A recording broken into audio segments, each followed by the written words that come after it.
자, 이제 22페이지입니다. 22페이지 중간에 3번 유치권자 권리 의무가 있죠. 이제 324조와 그 밑에 1번, 2번 이런 말입니다. 갑과 을이 건설 도급계 맺어서요. 건설 도급계 맺으면 갑이 도급인, 을이 소급인일 때 보통 도급인이 재료를 대주죠. 갑이 준 재료로 을이 건물 짓습니다. 그럼 을이 건물 지었지만 갑이 준 재료로 지었기 때문에 이건 보통 갑 소유로 인정돼요. 그럼 우리는 공사대금 채권 못 받았다면 이 공사대금 채권 안 주면 이게 물건의 관하에 생긴 채권이죠. 을이 여기를 점유할 수 있어요. 유치권 행사하는 겁니다. 근데 만약 이 건물이 주택이었습니다. 그럼 주택이라면 을이 여기서 먹고 자고 살 수가 있어요. 먹고 자고 사는 것을 대법원이 보존에 필요한 사용 그래요. 보존에 필요한 사용은 채무자 의사에 반하여도 할 수 있습니다. 을은 적법하게 점유하면서 먹고 자고 살 수가 있어요. 단 점유는 적법이지만 내 집이 아니죠. 월세는 줘야 돼요. 그건 별개입니다. 월세 부당이득 해줘야 돼요. 그건 해줘야 됩니다. 이렇게 우리 살고 있는데 이 건물이 경매가 나왔어요. 그래서 병이 경락받았다. 경락이 나가 그랬어요. 그럼 우리는 비용, 채권 청구할 수 있나요? 공사대금 채권 달라고 변제 청구할 수 있나요? 공사대금 달라고 변제 청구 못합니다. 이건 채권이니까 내 채무자에게 명세해야 돼요. 병이 채무자입니까? 아니죠. 원칙적으로 변제 청구 못합니다. 단 그러더라도 유치권은 물권이죠. 유치권은 물권이라 유치권은 경락인을 포함해서 전 세계 70억 인구 누구한테 행사했어요. 그래서 돈 달라 못하지만 못 나가라고 유치권을 행사할 수 있습니다. 두 개를 잘 비교하셔야 돼요. 유치권은 경락인을 포함해서 누구한테 행사할 수 있다. 두 개를 잘 비교하면 되겠습니다. 그럼 이제 문제를 풀어보겠습니다. 문제 1번 보시면 이제 유치권 설명 옳지 않은 거죠. 1번 갑이 병 소유 또 하십니다. 병 소유 자동차를 을에게 수리시킨 경우 그럼 누가 수리시켰죠? 갑. 그럼 갑이 수리비 채무자예요. 갑의 채무자 써오세요. 갑이 수리비 채무자. 병 소유 자동차를 을에게 수리시켰죠. 을이 채권자. 을이 채권자. 소유자는 병이지만 병은 미안하지만 제3자예요. 여기서 병이 수리 맡기지 않았죠. 그럼 병이 제3자. 그럼 병한테 유치권 행사할 수 있죠? 병한테 유치권 행사했어요. 아까 전 세계 70억 인구 누굽니다. 다시 1번 갑이 병 소유 자동차를 을에게 수리시킨 경우 을은 그 수리비 관해서 병, 제3자, 소유자 이들 상대로 유치권 주장할 수 있습니다. 이번 채무자를 직접 점유자라여 채권자가 간접자는 경우에 유치권 성립 안 된다 그랬죠? 2번이 정답입니다. 3번 채권관계 당사자 사이의 그 채권에 관한 유치권 포기 특약 유효죠? 임의규정. 임의규정입니다. 그럼 오른쪽 2번 와보세요. 이혼 유치권 설명 옳은 겁니다. 1번 목적물에 대한 점유를 취득한 후 그 목적물에 관한 채권이 성립한 경우 그럼 유치권이 성립되려면 채권도 있고 점유도 해야 돼요. 둘 중에 뭘 먼저 하든 상관없습니다. 제일 그때 유치권 인정된다요. 된다. 2번이 불가분성입니다. 유치권 불가분성이 있어요. 아까 우물에 보물 없다 빼고 뭐든지 다 있다. 자 2번 유치물이 분할 가능한 경우 채무자가 피담은 채무 일부를 편지하면 그 범위에서 유치권은 일부 소멸을 틀렸어요. 전부 다 받을 때까지 전부에 미칩니다. 불가분성 소멸 안 됩니다. 3번 유치권자가 유치물을 점유함으로써 유치권 행사하는 동안에는 피담은 채권 소멸 시효는 진행한다죠. 서로 별개입니다. 자 5번 공사업자 을에게 건축 자재 나왔네요. 아까 요건데 자재 유치권 행사라고. 자재를 납품한 갑은 확실히 나왔죠. 매매대금 채권 동그라미. 그럼 유치권 아까 보건복지부 매이신 매매대금 나왔죠. 제일 끝에 그냥 행사를 속단 맞았어요. 5번이 답입니다. 다음 3번과 4번을 묶어보세요. 3번 4번은 유치권자를 보세요. 경락인에게 못 나가라고 대항할 수 있죠. 유치권자는 경락인에게 못 나가라고 대항할 수 있어요. 그러니까 건물이 경매 나오면 가짜 유치권이 나와요. 대항하려고. 대항할 수 있으니까. 그러니까 판례가 가짜 유치권을 막기 위해서 다음 같이 판시합니다. 경매 개시 결정 등기입니다. 경매 등기 전에는 가짜 유치권이 거의 안 나오거든요. 경매 등기 전에 유치권 취득한 사람은 경락인에게 못 나가 대항할 수 있지만 경매 등기 후에 유치권 취득한 사람은 이게 설사 진짜더라도 경락인에게 대항할 수 없다 그랬어요. 진짜이더라도 일약 가짜 라인 미연에 방지하는 겁니다. 경매 등기 전인 가구가 기준이에요. 유치권이 성립하더라도 대항 못한단 말입니다. 그럼 3번은 정답이 2번을 보세요. 부동산의 경매 개시 결정 등기가 맞춰진 후죠. 후 동그라미세요. 후에 채무자 조무이전으로 제3자가 유치권 취득한 경우에 유치권자는 그 부동산 경매차의 매수인에게 유치권 주항 못합니다. 4번 경매 개시 결정 기입 등기 전에 유치권 취득한 자는 그 아랫줄에 매수인에 대해서 목조물 인도 거절할 수 있어요. 5번은 정답이 5번이니까 한번 여러분 보세요. 6번이 작용 문제. 임차인이 임차물에 관한 유치권 행사하기 위한 피담은 채권 고른 거랬죠. 아까 유치권 행사가 보건 목적 매시. 그러니까 기억내니 바로 빠져요. 보건. 다음 리을 원상이복. 임의규정 유치권 X. 원상이복. 임의규정 외웠죠? 그러니까 답이 그냥 디귿입니다. 보건 목적 매시 외워두시면 돼요. 이제 넘어가면 저당권이 있습니다. 저당권은 보통 두 문제가 나오죠. 저당권은 먼저 이걸 여러분들 이게 기본적으로 시면 잘 나옵니다.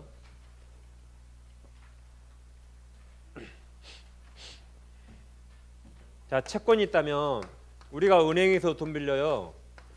보통 담보물권 따라 나오죠. 친한 사람끼리 돈 빌리면 담보 없이 그냥 돈 빌릴 수 있죠. 채권이 크게 두 개입니다. 담보가 없는 걸 보통 일반 채권 그래요. 이건 채권은 담보를 당하는 거죠. 그러죠? 담보를 받잖아요. 그래서 이것을 수동 P 써서 피담보 채권 또는 피담보 채무랍니다. 담보를 당한다 P 그 말이에요. P. 근데 주종을 따지면 그럼 이게 물권이잖아요. 그럼 채권과 물권, 주종 어떤 게 주고 어떤 게 종이에요? 채권이 주입니다. 돈을 빌려야 저당권이 나와요. 돈도 안 빌리는데 저당권 납니까? 채권이 주된 권리예요. 이게 주된 권리고 이게 종된 권리입니다. 엄마 자식 따지면 엄마가 있어야 자식이 나오겠죠. 이게 모권, 이게 모권이에요. 이게 자식 자권. 자, 종자는 한문을 못 써요.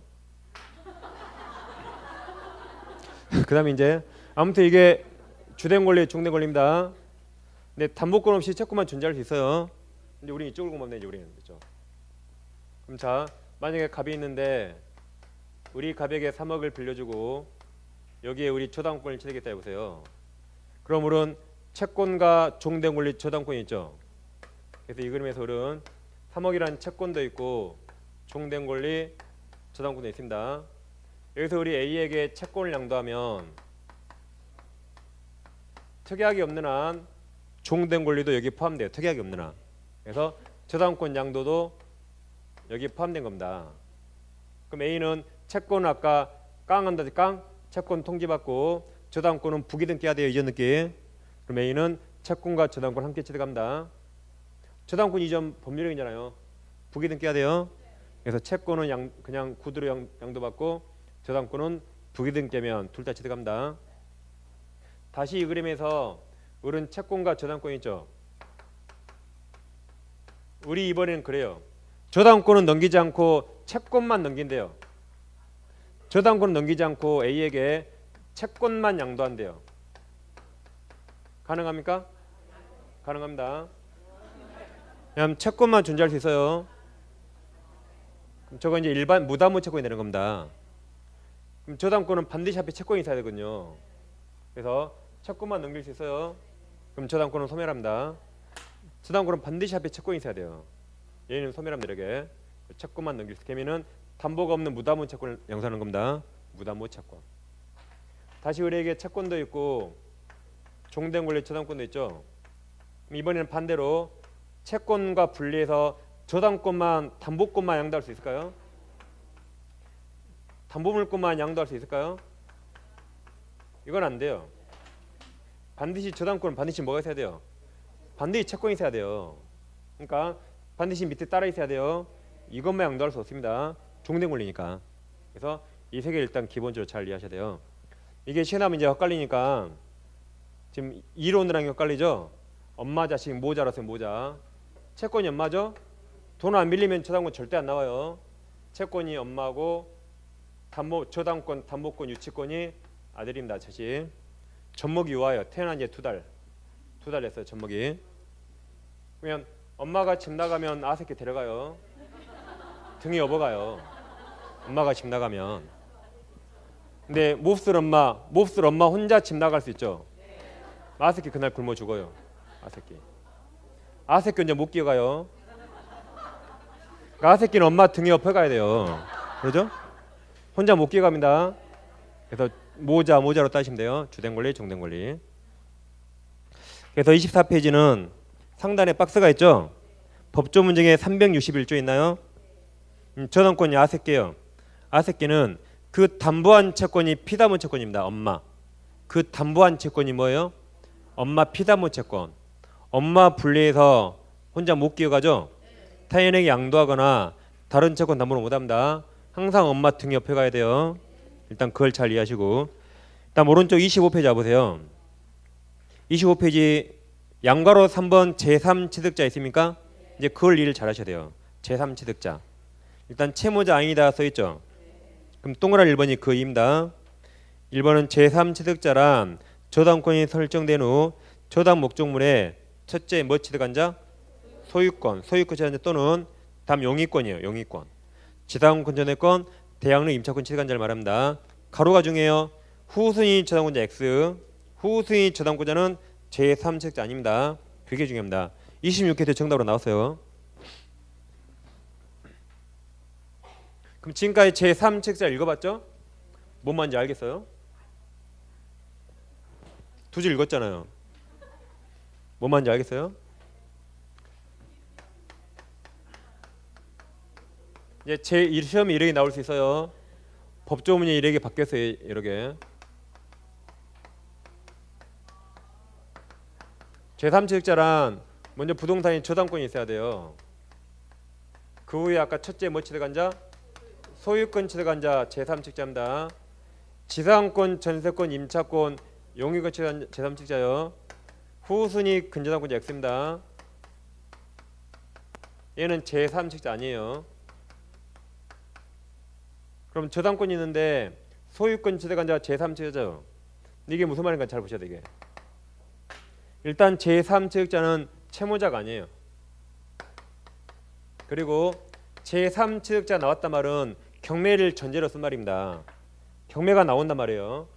경매가 안 나오면 이런 말이 나올 리가 없는 겁니다. 그럼 뭘 전제로 쓴 말이다? 경매가 나온다 이 말이에요. 경매. 그럼 저당권이 있는데 소유권 취득한 자가 제3취득자입니다. 만약에 시가 10억짜리 부동산이 있어요. 갑소유 부동산이 있는데 옆에 저당권이나 근저당권이 있습니다. 채권액이 6억이래요. 이 저당 부동산 이 소유권 취득한 자가 제3취득자에게.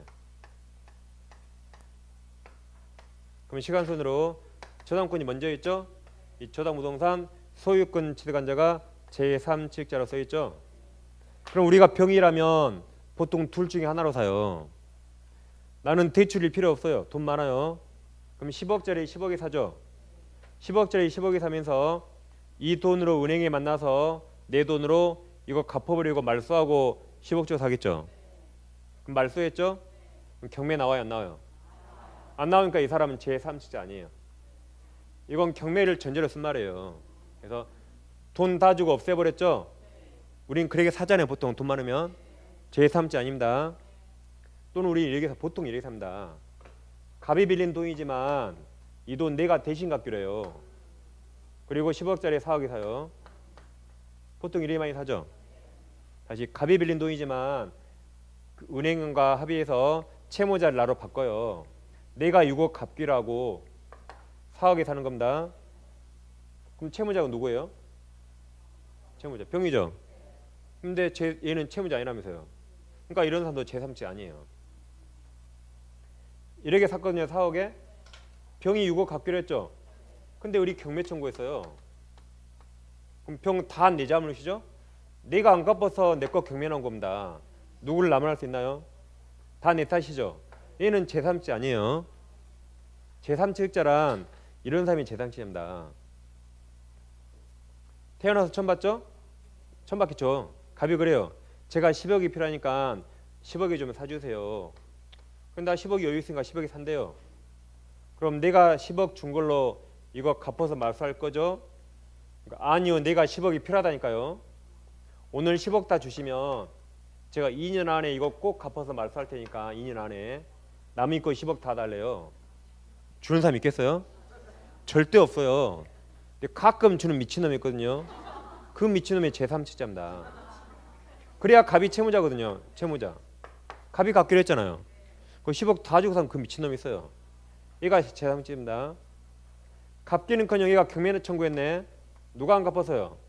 갑이 돈 안 갚아서 내 소유권 뺏게 생겼죠. 이 미친놈이 제3치자예요. 미쳤지만 법에서 보호를 불쌍하잖아요. 미쳤지만 경매 나오죠. 내 걸 내가 경매를 받아요. 그래야 소유권 안 뺏기니까. 내 걸 내가 경매 받을 수 있어요. 내 거지만 소유를 안 뺏기려고. 아니면 아예 내가 값 대신 갚아버리면 이것을. 그럼 경매 안 나오겠죠. 그리고 그 6억을 갑에게 청구하면 돼요. 갑채무를 대입변제할 수 있다. 이건 진짜로 병이 돈 남아 돌 때예요. 얼마나 돈이 많으면 그러겠어요? 내 돈 없어 쫓겨났어요. 경매로 쫓겨났습니다. 그럼 길거리에 나앉겠죠?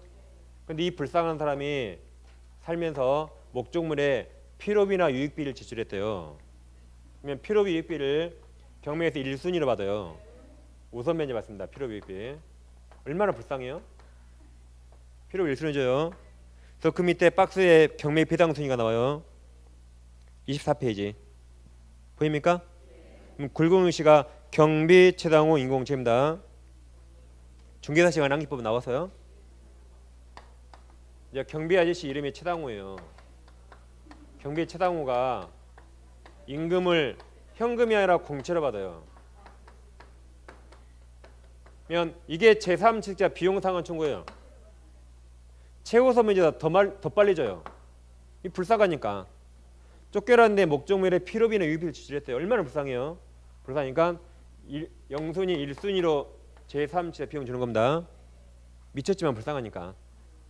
그래서 이 세 가지가 무슨 말인지 잘 아셔야 돼요. 일단 이해되죠? 보통 미친놈이 아니에요. 그래서 25페이지 다시 양가로 3번에서 동그라미 2번, 3번, 4번이 그겁니다. 그러죠? 그래도 아무리 봐도 저런 미친놈 없을 것 같아요. 근데 이런 사람 많아요. 저도 지금 이렇게 살고 있어요. 저도 여기에 저당권 있는데 전세권자가 있거나 또는 지상권자 또는 등기했던 아이도 임차권자가 있다. 경매 나온다 그랬죠. 다 권리 날아가서 쫓겨나죠. 이 불쌍함의 제3치자입니다. 경매 나오면 쫓겨날 사람들. 얘가 제3치자입니다. 이 사람도 이런 세 가지 권리 있어요. 임차인이 경매 받아버립니다. 아니면 대신 갚아버려 이것을. 못 갚으면 우선면제 받는 겁니다. 그래서 이런 사람이 쫓겨나는 사람이 제3치자예요. 얘 쫓겨나요 안 쫓겨나요? 점유도 안 하죠. 안 쫓겨나요. 보호할 필요 없으니까 얘는 제3치자 아닙니다. 얘들이 쫓겨나니까 얘들을 보여야 돼요. 그러죠? 얘는 애초에 조매하는 권리 아니에요 이거. 조매 안 하잖아요 이게. 재산권은. 그러길 때 의미를 하시면 되겠습니다. 그럼 다시 24페이지 오시면 이제 상단에 다시 법조문 360조 있습니까? 360조 24페이지 피담은 채권 범위죠. 자, 저당권은 원본이자 위약금입니다. 그 다음 밑줄이 있죠. 채무 불이행으로 난 손해배상 및 저당권 실행비용 이거예요. 경매비용. 여기 경매비용 실행비용. 이걸 담보한다. 그러나 지연배상이 지연이자죠. 지연이자에 대해서는 원본 이행기를 경과한 후 1년분에 하나여 저당을 행사할 수 있습니다. 아까 지연배상 밑줄 돼 있나요? 지연배상과 같은 말이 그 법조문 안에 있어요. 지연배상의 밑줄이 있잖아요. 같은 말이 그 법조문 안에 있어요.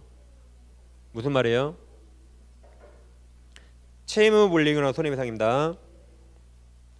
법조문 안에 가장 긴 밑줄 채무 불이익으로 난 손해배상 그게 지연이자 지연배상이에요. 같은 말입니다. 지연이자 지연배상 몇 년분? 1년분에 하나입니다. 이게 360조입니다.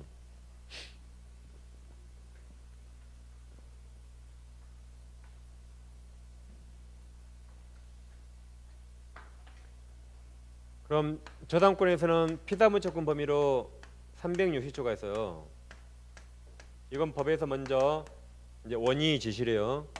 원본, 이자, 이학금, 원의 지실, 지연배상은 지연이자, 경매 실형비용을 담보해서 했어요. 이 중에 지연이자 몇 년? 1년분 지연배상. 그럼 이건 당연히 등기하지 제3자가 알겠죠? 등기해야 된다. 이것도 등기해야 돼요. 우리 탄심에 나왔어요. 등기하 제3자가 알겠죠? 애들이 담보되는 겁니다. 근데 실생활에는 저당권보다 근저당이 훨씬 많죠. 근저당이 많은 이유가 채권자에게 유리합니다. 채권자에게, 은행에게. 근저당권은 이거 대신 채권 최고액이 있어요. 채권 최고액 만약에 5억이다 해보세요. 5억. 그럼 비교하면 얘들은 다 등기해야 되죠. 네, 여기는 등기 없이도 여기 안에 다 포함돼요. 등기할 필요 없어요. 등기 없이도 5억 안에 다 포함됩니다. 다음 지연이자도 1년분 초과분도 채권 최고액에 다 포함돼요. 그러니까 채권자에게 훨씬 유리합니다. 이게 등기할 필요 없지. 경매 나오면 보통 1년 더 걸려요. 1년 넘은 것도 다 포함돼요. 근데 경매 실형 비용은 채권 최고액에 포함 안 된다가 판례입니다. 이게 채권자에 더 유리해. 이게 그래서 뭘 비교하든 근저당의 채권이 훨씬 유리하니까 실생활엔 저당권은 아예 찾아보기 힘들어요. 다 이거밖에 없는 겁니다. 실생활은 은행한테 유리하니까. 그럼 이 두 가지가 있는데 저당권은 360조, 이건 채권 최고액이죠. 그럼 도대체 이 두 가지가 무슨 역할을 하는가? 이 두 가지 역할에 대해서 대법원이 다음과 같이 판시합니다. 이 두 가지는 채무자가 여기 써 있는 것까지만 책임진다는 책임 한도가 아니에요. 채무자는 책임 한도가 없습니다. 책임 한도가 아니라 경매에서 여기 써 있는 것까지만 우선 면제한다는 우선 면제 한도가 나타납니다. 이게 대법원 판례 태도입니다. 여기 써 있는 것까지만 우선 면제 받아요. 여기까지만. 예를 들면 저당권에서 돈을 너무 안 갚아서 지연이자가 3년분 발생했대요. 3년분 지연이자. 이 상태로 경매 나오면 이 중에 얼마까지만 우선면제 받아요? 1년까지만. 못 받은 2년분은 우선면제 못 받아요. 채권 초기 5억인데 실제로 갚을 돈이 5억 5천까지 늘어났대요. 이 상태로 경매 나왔다. 그럼 이 중에 얼마까지 우선면제 받아요? 5억까지. 그래서 아까 그 밑에 박스가 있어요. 아까 배당순위가 경비, 채당 후 인공지에 있습니다.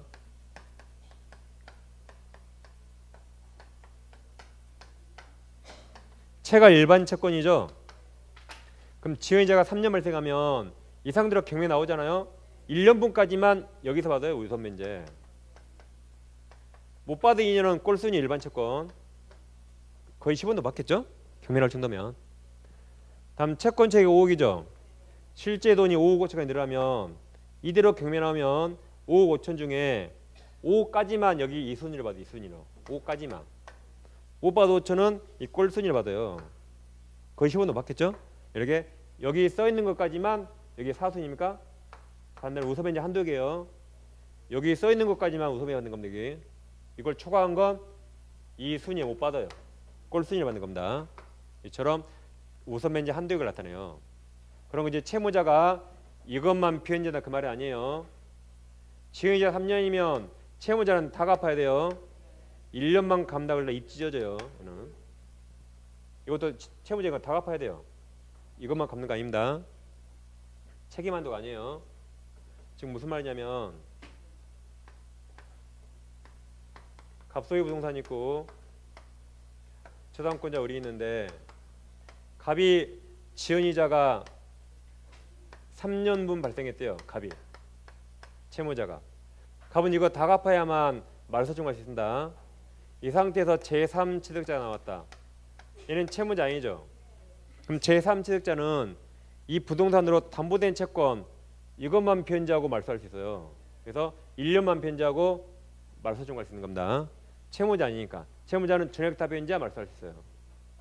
근저당권이라면 갑소유 부동산에 근저당권이 여기 있습니다. 채권 저게 5억이에요. 갑이 갚을 돈이 5억 5천까지 확정됐대요. 채무자는 다 갚아야 말소하는 겁니다. 제3취득자는 채무자 아니잖아요. 얘는 이 부동산으로 담보된 채권만 변제하면 돼요. 그래서 얘는 이 또는 물상보증인 채무자 아니죠? 자들은 5억만 변제하고 이것을 말소청구할 수 있어요. 그런 거지 채무자가 책임만도 그런 거 아닙니다. 잘 이해하셔야 돼요. 그래서 그 법조 밑에 박스 밑에 양가로 1번 법조 밑에 양가를 지금 했습니다. 그리고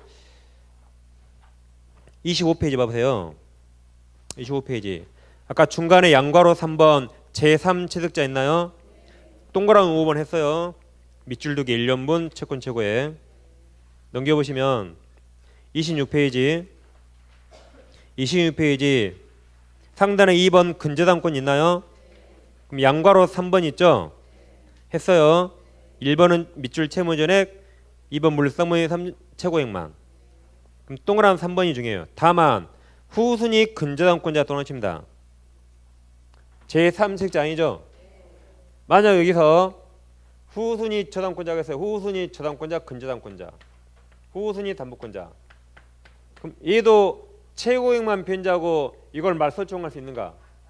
얘는 그런 권리 없어요. 제3취득자 아니니까 얘는 부할 필요 없어요. 부동산 점유합니까 안 합니까? 점유 안 하고 얘는 그냥 우선순위 얘들은 돈만 받는 거예요.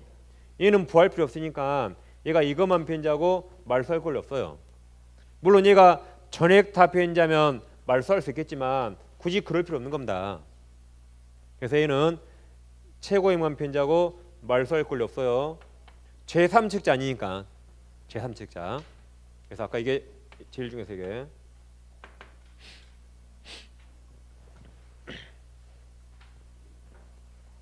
그리고 이제 25페이지 보세요.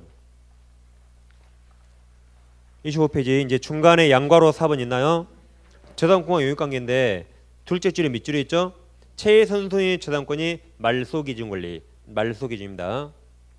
이제 그것도 해마다 열심히 나오고 있어요.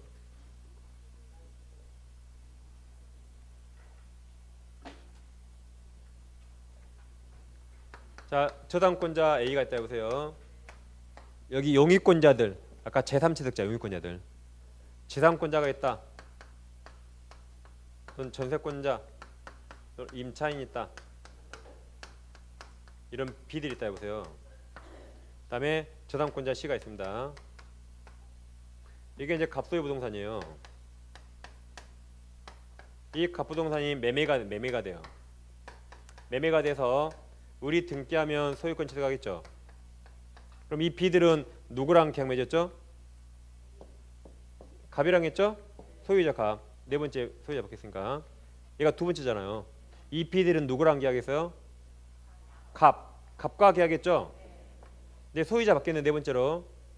우리 나가 그래요. 얘들 나갑니까 안 나갑니까? 안 나가죠? 시간이 빨랐으니까 갑과 맺은 계약을 우리에게 대항할 수 있어요. 그래서 나가 그러면 얘들 합창으로 못 나가는 겁니다. 그럼 얘 나갈 때 누구한테 전세금 받고 나가요? 신소유자 을. 얘 누구한테 보증받아요? 신소유자 을. 그에 대항력이 있답니다. 대항력이 있다. 을은 재산권자에게 나가라고 토지 인도 청구 못하죠. 이런 게 해마다 시면 나오는 겁니다. 다음 또 한 가지. 이번엔 경매로 소유자 받겠대요. 그럼 이제 상황이 달라져요. 경매는 항상 얘가 신청해요. 후순위가. 그럼 어떤 게 말소기준 권리죠? 이때는 1번이 말소기준입니다. 그럼 상황이 달라져요.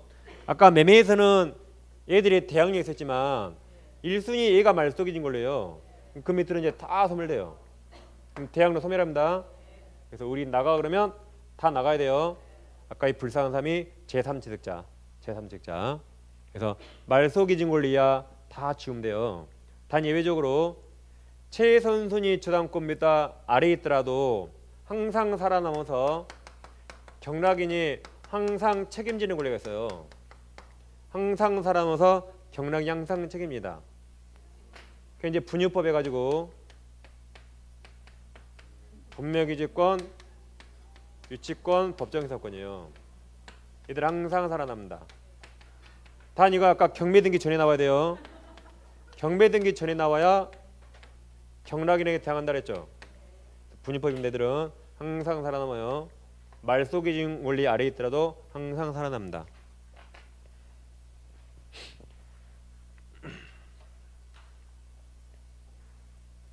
그 다음 이제 양괄호 5번이 일괄경매 청구죠.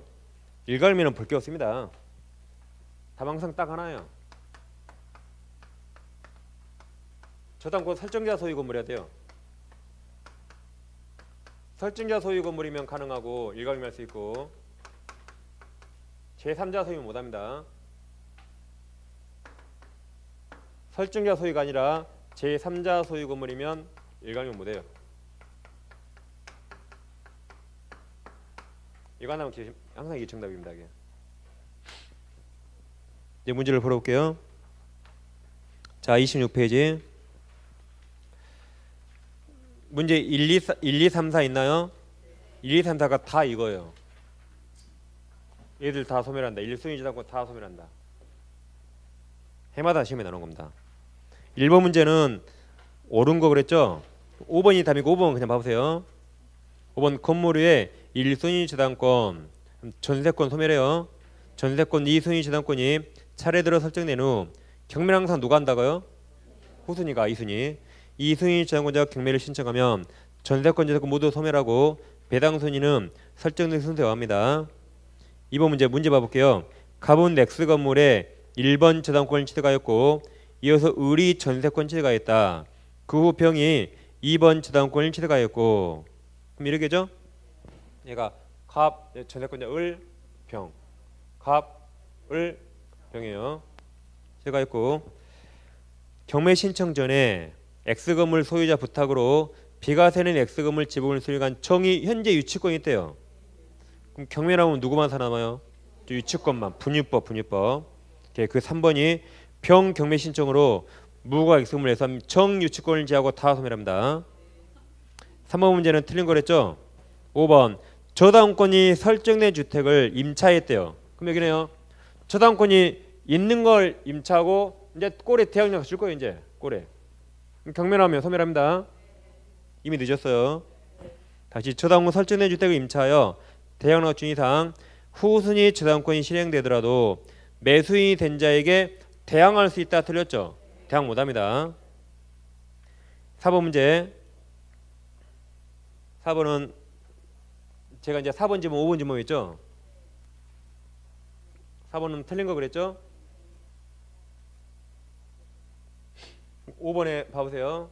만약에 출제자가 이렇게 문제를 내고 싶어요. 이렇게 이걸 내가 4번에 쓰고 싶어요. 너무 길잖아요. 얼마나 읽어먹겠어요? 선생들이 시발 할 거 아니에요. 보이래 문제를 길게 냈대. 이렇게 너무 기니까 이걸 두 개로 쪼개는 겁니다. 두 개를 쪼개요. 그럼 쪼개는 방법이 중간에 하나 딱 마침표 찍어요. 5번하고 앞 내용을 연결하죠. 그게 사후경으로 쓰는 거예요. 이렇게 앞 내용 연결하니까 마침표 찍고 사후경으로 쪼개는 겁니다. 그럼 틀린 게 있다면 앞이 틀려요, 뒤가 틀려요? 당연히 뒤가 틀린 겁니다. 그러니까 이런 게 무조건 그냥 답이에요.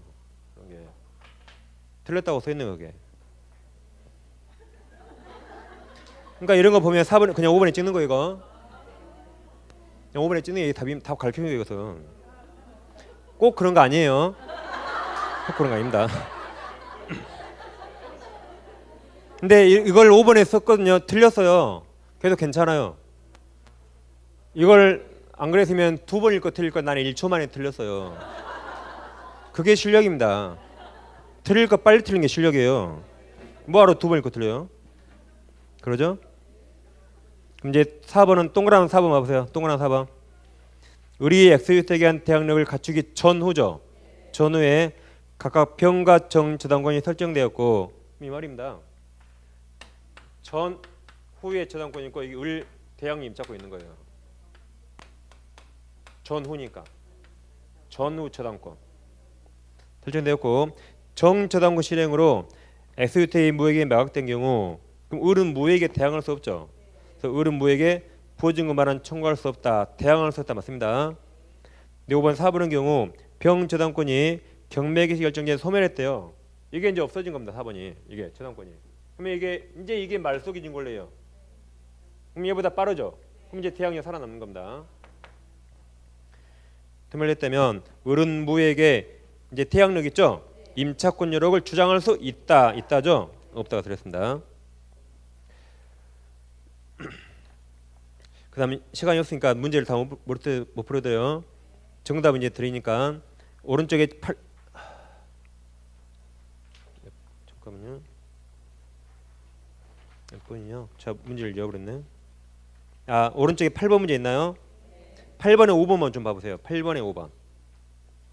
선순위 저당권의 확정된 피담은 채권액이 채권 최고액을 초과하는 경우 동그라미 칩니다. 후순위 근저당권자 동그라미.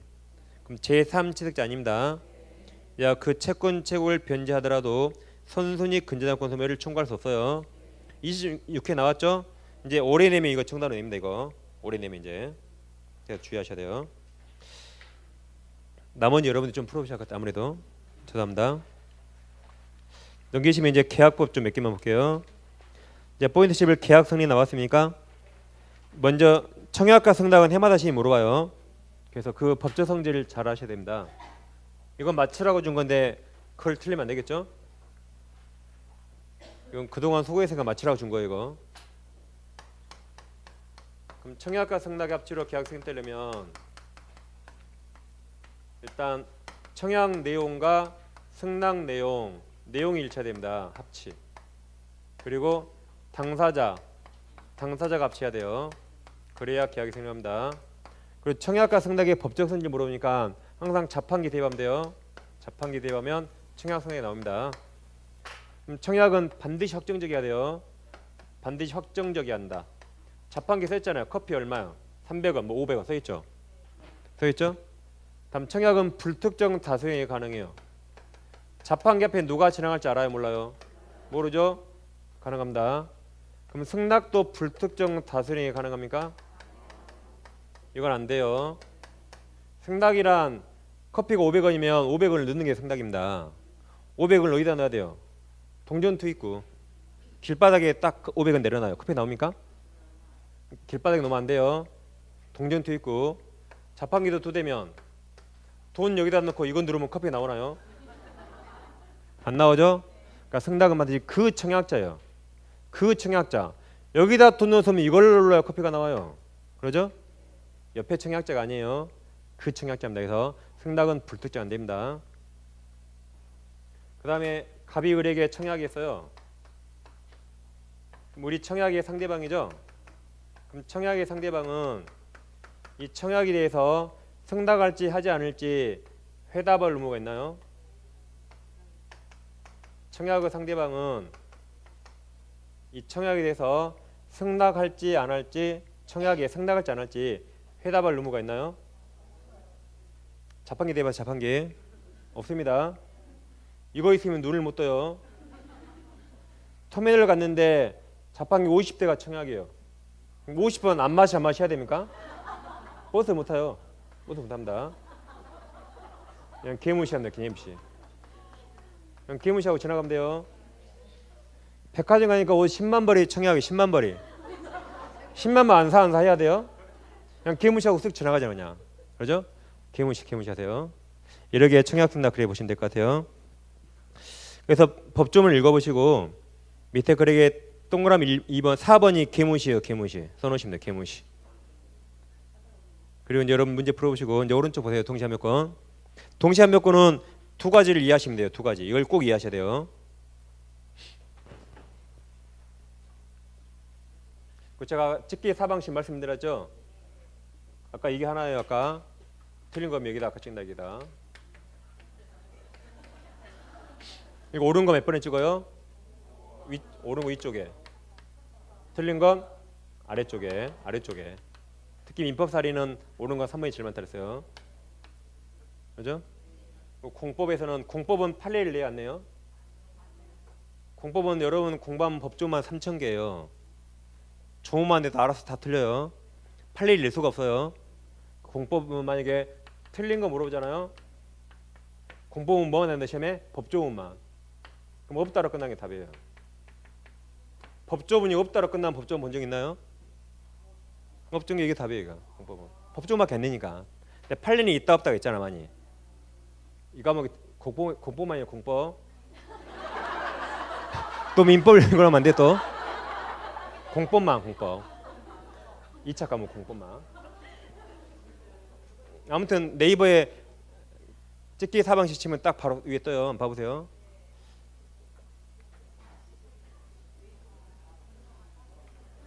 자 이제 동시한 요건은 두 가지를 잘해야 됩니다. 먼저 갑소유 부동산이 있다면 우리가 매매계약 체결합니다. 10월 1일 날. 내일 뭐라고 계약서를 썼냐면 계약서에 10월 20일 날 우리 먼저 중도금 조기라고 11월 10일이 되면 우리 잔금을 준과 동시에 이때는 갑이 소유권 이전하기로 이런 식으로 이제 계약서를 쭉 쓰고 이제 서명단 했어요. 그럼 약속을 지켜야겠죠. 그럼 이날이 되면 갑은 뭔가 하기로 안 했죠? 갑은 아무것도 안 하잖아요. 우리만 먼저 중도금 주랬죠. 그럼 우리 선의행 의무자예요. 이날 우리만 중도금 먼저 주기 약속했잖아요. 그럼 선의행 의무자는 동시한 요건 있나요? 없습니다. 즉 이날 우리 그래 이날 우리 야 갑 너가 등기 안 넘기면 나도 중도금 못 줘 할 수 있나요? 못하죠. 갑은 등기 이날 주는 거예요. 그러니까 선의행 해야 됩니다.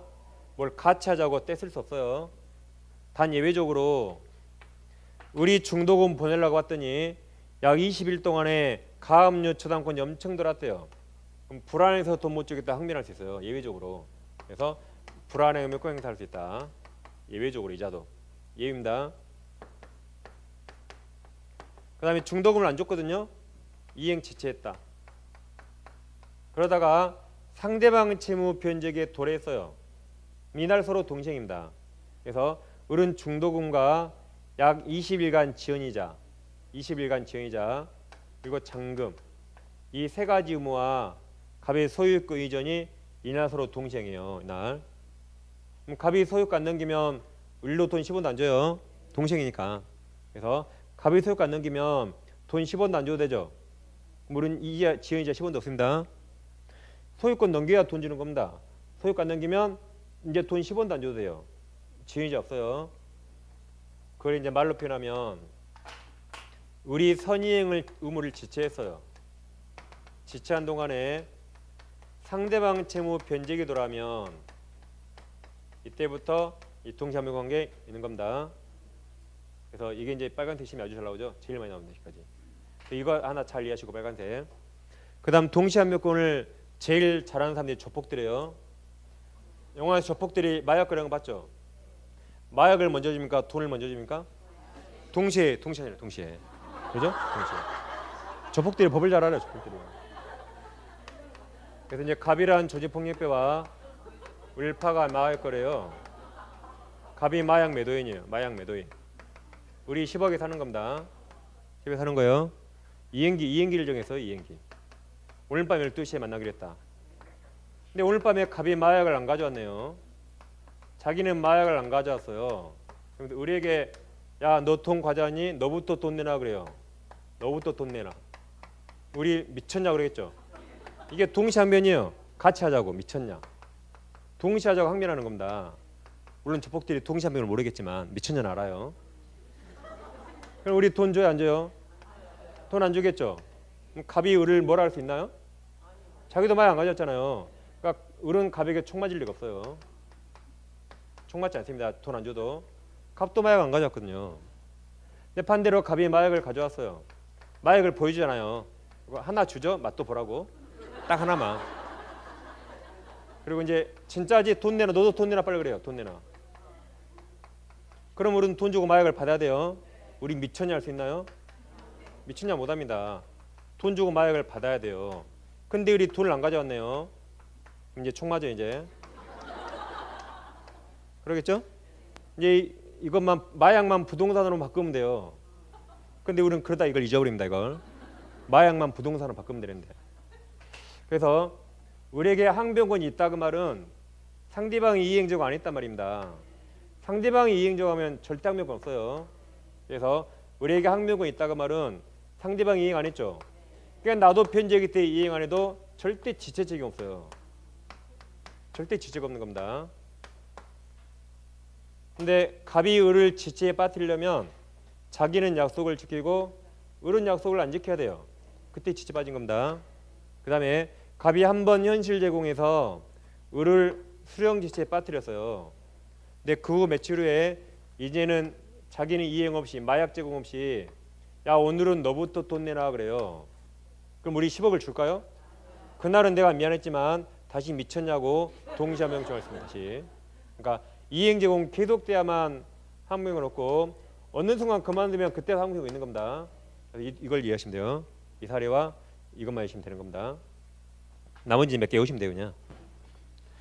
그래서 자 최근 29페이지 보시면 1번 동시한명권 성립 요건이 있나요? 그럼 양가로 2번을 보시면 양가로 2번 상대방의 채무 변적이 있어야 돼요. 그럼 동그라미 1번 선의행 의무 부담하는 자는 동시한명권 없다고 원칙입니다. 여기 원칙. 양가로 동그라미 2번 선의행 의무자라도 동시한명권 인정되는 예외가 있죠. 기억이 여기에요. 기억. 선의행 의무가 이행치자고 상대방 변적이 돌아가면 그때부터 동시한명권 있다. 동그라미 2번이 불안행 니은이 불안행명권. 다음 양가로 3번 항변권이 인정되는 성립 요건이죠. 그럼 양가로 3번 상대방이 자기 채무 이행 또는 이행 제공하지 않고 이행 청구하였을 것 이 말입니다. 우리에게 항변권이 성립하려면 상대방이 자기는 이행 제공 없이 나에게 이행 청구할 때 그때 항변권 성립하는 겁니다. 그리고 그 밑에 네 줄에 시면 잘 나와요. 아까 이겁니다. 갑이 한 번 현실 제공해서 을을 수령 지시에 빠뜨렸거든요. 그 후 이제 이행 제공 없이 이행 청구하면 을은 그때부터 항변권 행사할 수 있어요. 다음 제일 밑에 큰 2번에서 동시항변권 효력에서 양가로 1번 항변권 행사 효과가 있나요? 1번은 당사자가 주장해야 되죠. 주장 안 하면 법원이 직권을 판단하지 않고 2번은 항변권 이제 원형하면 상환 급부 판결 받습니다. 추가는 똑같죠? 다음 페이지. 양가로 2번은 항변권 존재 효과예요. 양가로 항변권 존재 효과. 그럼 동시항변권 가지고 있는 채무자는 비록 이행기 때 이행하지 않더라도 여기입니다. 항변권을 가지고 있는 채무자는 가지고 있단 말은 갑이 이행 안 했으니까 가지고 있는 겁니다. 갑이 이행 제공했으면 항변권 없어요. 우리에게 있단 말은 갑도 이행 안 했어요. 그러니까 나도 편제기 때 이행 제공 안 해도 절대 지체 없어요. 항변권 행사하지 않아도 존재만으로 절대 지체 없습니다. 갑도 이행 안 했단 말이니까. 그럼 이제 문제 보시면 문제 1번은 항변권 설명 옳은 거죠. 동그라미 2번 쌍무계약에서 선의행 의무자가 그럼 이거에 바로 보나마나 선의행 의무 이제 지체합니다. 이제 선의행 의무자가 선의행할 채무를 이행하지 않은 상태에서 상대방 채무가 이행기에 도달한 경우 선의행 의무자는 동시항변권 행사할 수 없다 틀렸죠. 행사할 수 있다. 그게 3번에 5번이에요. 3번에 5번 선의행 의무자가 이행을 지체한 동안에 상대방 채무 변제에 도달한 경우 그럼 제일 끝에 동시항변권이 있다 해서 된다 해서 맞았어요. 다시 1번 문제. 1번에 3번 당사자 일방 이행 제공이 계속되지 않는다 여기입니다. 이제 이행 제공했다가 계속 안 되는 거예요. 이행 제공했다가 안 됩니다. 그러면 항변권이 있어요. 다시 3번 당사자 일방이 이행 제공이 계속되지 않더라도 이미 과거에 유효한 이행 제공이 있었던 경우 상대방은 더 이상 동시항변권 행사할 수 없다가 틀렸죠? 있다. 그게 2번에 4번이에요. 2번에 4번 일방 이행 제공으로 수령지에 빠진 상대방은 그 후 일방이 이행 제공 없이 이행 청구한 경우에 동시항변권 주장할 수 있다죠? 있다.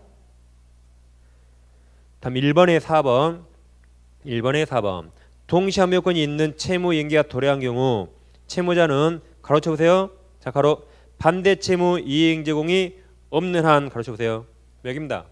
항명권이 있는 자는 상대방의 반대 채무 제공이 없는 한 절대 지체 없어요. 존재만으로 절대 지체 없습니다. 행사 안 해도 절대 지체 없어요. 그래서 맞았습니다.